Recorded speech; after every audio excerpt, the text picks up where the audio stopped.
حضرت رضی اللہ تعالیٰ عنہ نے فرمایا، کبھی بھی لوگوں کی باتوں سے پریشان نہ ہونا، کیونکہ آپ نے اپنا حساب رب کو دینا ہے، ان لوگوں کو نہیں۔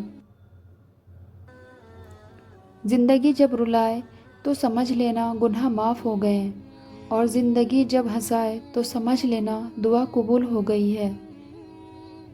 3 رشتے بے نقاب ہو جاتے ہیں: بڑھاپے میں اولاد، مصیبت میں دوست، اور غربت میں بیوی۔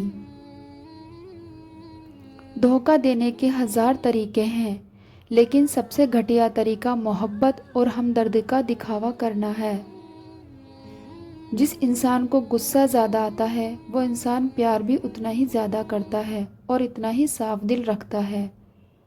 جب دعا کرتے وقت تمہاری آنکھوں سے آنسو آنے لگے تو سمجھ جانا تمہاری دعا بارگاہ الہی میں قبول ہو چکی ہے۔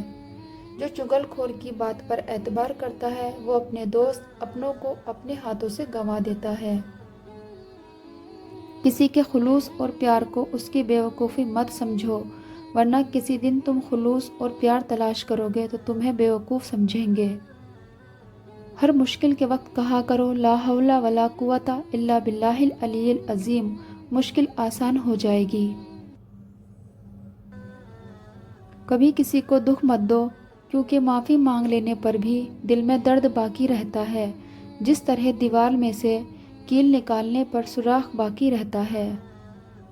انسان مایوس اور پریشان تب ہوتا ہے جب وہ اپنے اللہ کو راضی کرنے کی بجائے لوگوں کو راضی کرنے میں لگ جاتا ہے۔ زندگی میں آگے بڑھنا ہے تو بہرے ہو جاؤ، کیونکہ بعض لوگوں کی باتیں مایوسی میں اضافہ کر دیتی ہیں۔